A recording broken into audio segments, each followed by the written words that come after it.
Hiya guys, Ryan here, and in this video I'm going to be covering what I believe are the best combat and animation mods available for Skyrim Special Edition in 2024.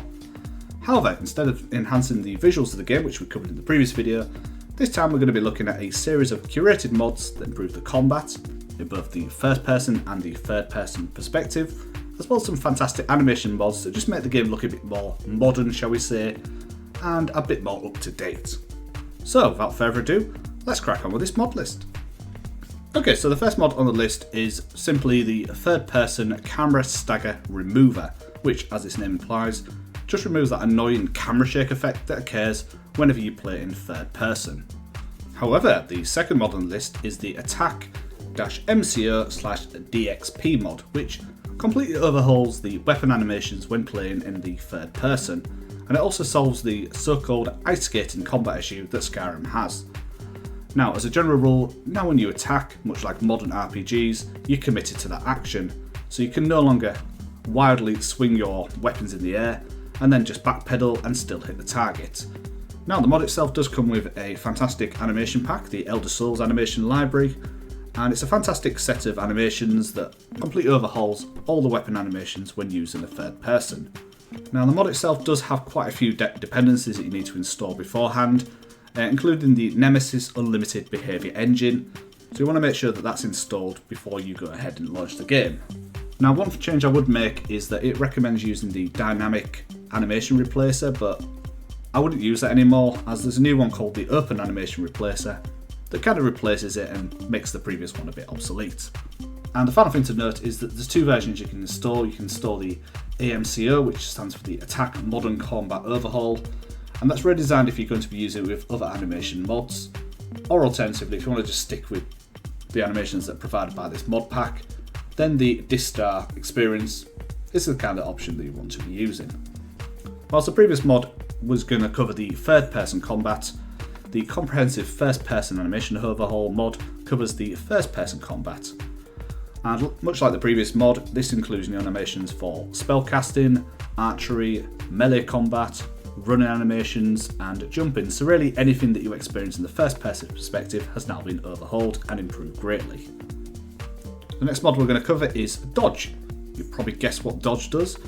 Well, really it's just a mod that allows your character to dodge or jump out of the way of enemy swings when you play in the third perspective. Now, once again, this mod does have several requirements, so you want to make sure that you've installed all of them before you install the main mod. The main one you want to watch out for is the Dodge Framework, which you can actually find on the Hellblades-Timed Block, a support mod page, otherwise you'll find that this mod will not do anything. Now, just bear in mind, you only need the framework itself, you don't actually need to install the Timed Blood mod, as we're going to cover a better one later on in this video. Now, once you've installed this mod and launched the game, you'll find that you can configure the stamina cost, as well as assign a hotkey for dodging, using the simple in-game mod menu. Now, the hit detection in Skyrim is completely whack, and if I'm honest, most of the time you'll just end up hitting air instead of a real target.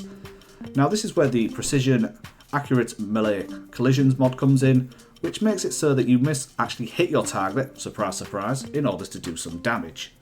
Now, this effect does apply to both NPCs as well as creatures, so it's now actually entirely possible to avoid attacks by just simply dodging out of the way, or even just backpedaling or jumping back at the right moment, using, for example, a dodge mod, which we surprisingly just covered. Now, whilst of course the hit detection is never going to be as tight as other games and available out there, such as Elden Ring, for example, the mod does massively improve the vanilla experience, and it works in both the first and the third person combat perspective. And as a bonus, the mod also adds in weapon trails, hit stop, hit reaction, as well as a little bit of camera shake in the third perspective. Next up on the list we have SCAR, or the Skyrim Combos AI Revolution. So whilst we've now established that the player character can now use weapon combos, and even use custom weapon animations, by default the vanilla NPCs do not make use of any of this new behaviour. Unless of course you install something called SCAR, which is fun enough is what we're talking about now, which now makes it so that any NPCs that can wield a weapon have the same attack patterns as you, and they can also successfully combo you to death if you let them, especially if you've got a stagger mod installed. Now, one thing to note is that when you install this mod, it will mention that one of the requirements is a mod called Combat Path in Revolution, but since this doesn't actually work with the latest version of the game, then we can safely skip this one, and I do cover a suitable replacement later on in this video. So one of the strange things I found about Skyrim is that out of all the NPCs in the entire game, you're the only one that seems to have any sense to carry and use potions in combat, or indeed outside of combat. Well, that's no longer the case, as the Smart NPC Potions mod makes it so that your enemies now carry and use potions when they're in combat. So more specifically, bandits will now use a combination of healing, stamina and invisibility potions when they get low on health. Mages will now use healing and magical potions. And if you're unfortunate to run across an assassin, there's a chance that they're going to use a poison or a paralysis potion on you. Now, of course, this does mean that combat is a bit more difficult, as you'll find that higher level enemies will have access to higher tier potions, but again, so do you. But that being said, only 40% of enemies that you're going to come across will carry potions in the first place, so it's not exactly like every fight's going to be harder, just more like the boss level ones. Next up is Smooth Cam, which is a third-person camera replacement mod, and it kind of operates the way that God of War series does, with a camera located just above the shoulder. Now, the mod itself is incredibly customizable, and there are actually tons and tons of presets available on Nemesis mods, so you really want to just customize and find one that you like the look of, or just build from scratch. It's completely up to you. So in order to use this mod, install it as normal, and then if you want to use a preset, install that as well, and then just select that preset using the in-game mod configuration menu. So when attacking with weapons in Skyrim, there's not really any form or impact, and in most cases your character just simply stands next to your opponent and then just trades blows, which in a third person perspective looks absolutely ridiculous. So to resolve that, we're going to use the stagger mod, which now makes it that all attacks, melee and range, are going to stagger when they make impact. And it also prevents them immediately from attacking you once you hit them. And it's kind of like how God of War works, where subsequent attacks will just continuously stagger your target. However, bear in mind this now works both ways, as enemies can still do the same to you. So really, if you encounter a group of range and melee enemies, you want to definitely prioritise taking out the range opponents first, otherwise they may be staggering you whilst you're being attacked by melee opponents.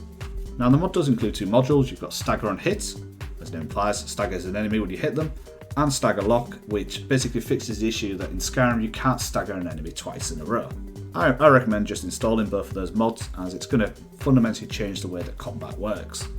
The True Directional Movement mod unlocks the third-person camera from the player's character so that you can now move and attack in any direction. Out of all the mods on this list, this is really the game changer, and it includes, like you said, directional movement, so you're no longer tied to the camera. You have a target lock, you have optional head tracking, you've got a targeting widget, as well as projectile aim support. So in other words, you can now play Skyrim just like any modern third-person RPG. The UI for combat in Skyrim is very dated, and even when you encounter a quote-unquote boss enemy or a dungeon boss, the enemy just simply appears as just another health bar.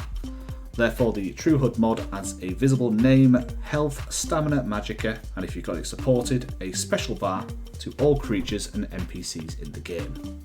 In addition, any dungeon boss is now going to have a large health bar that appears at the top of the screen, which is a bit similar to how the Dark Souls game does it, and then any recently collected loot will be displayed on the right hand side. So the penultimate mod on this list is Valhalla Combat, which completely overhauls the stamina system used in game. Now you find that stamina will regain at 5 times the normal rate. Any light actions that you now commit to will consume stamina. However, if you successfully hit the target, you'll regain some of that lost stamina. The mod also introduces an exhaustion system for both the player and NPCs, which either halves the damage dealt or the ability to attack full stop, respectively based on whether you're the player character or the NPC.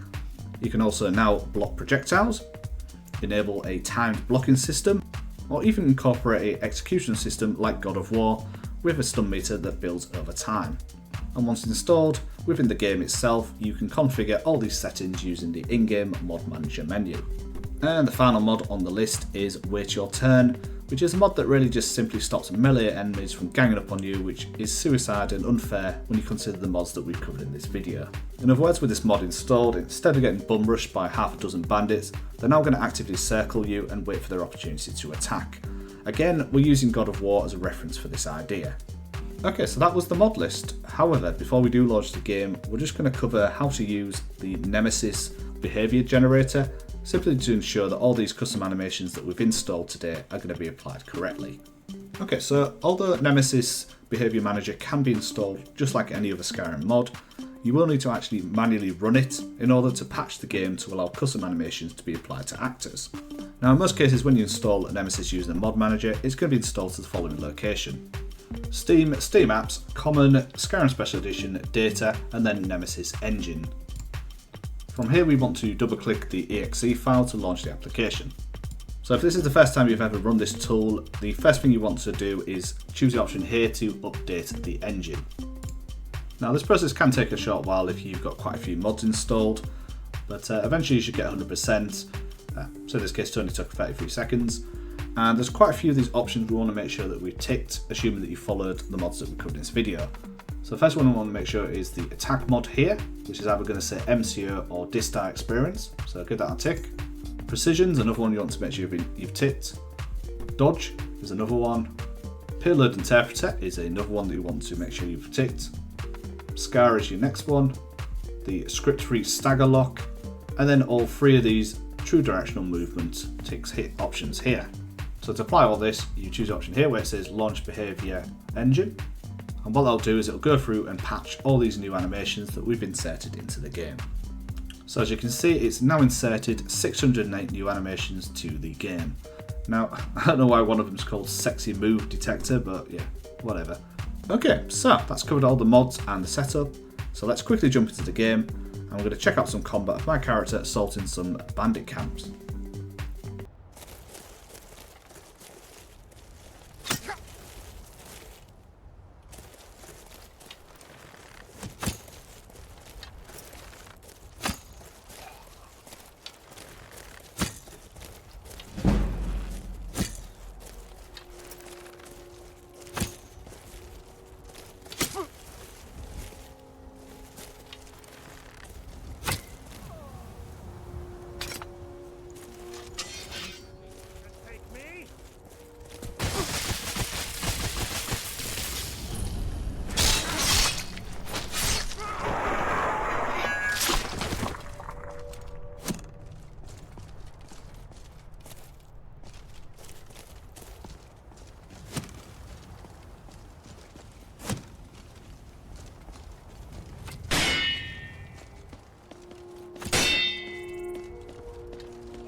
You were just highly overrated.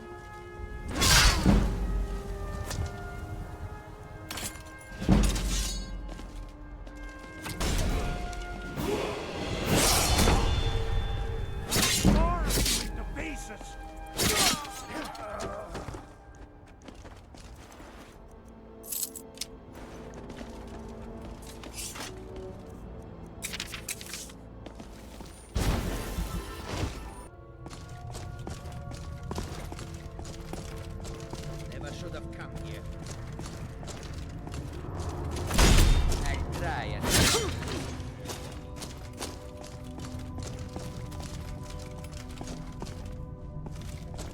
Time to end this little game. You're better, huh? That's all you've got?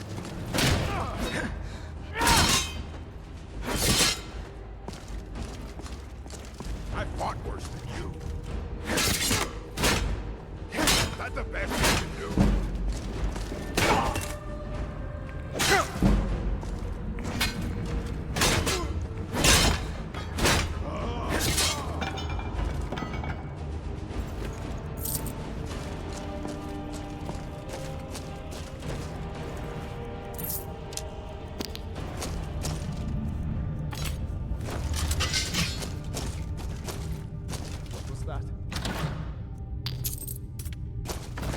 Time to end this little game.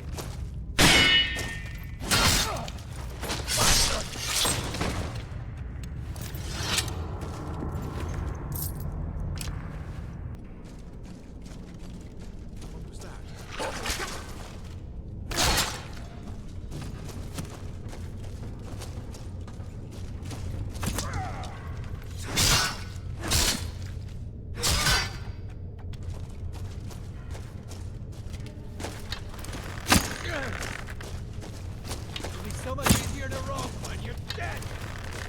Ah!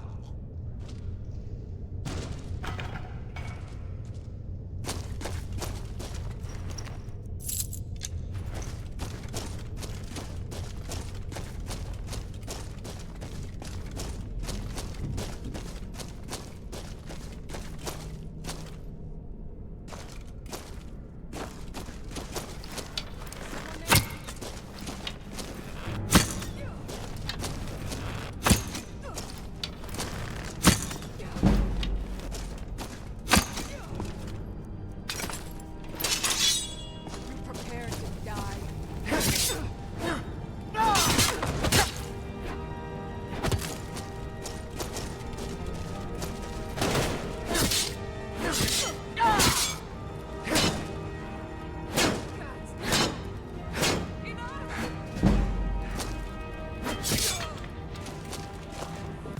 So in conclusion, Skyrim's combat is janky at best, and although it's not possible to 100% turn the game into something as responsive as Elden Ring or even God of War, at least with a couple of mods you can make the combat a little bit more modern and a bit more up to date.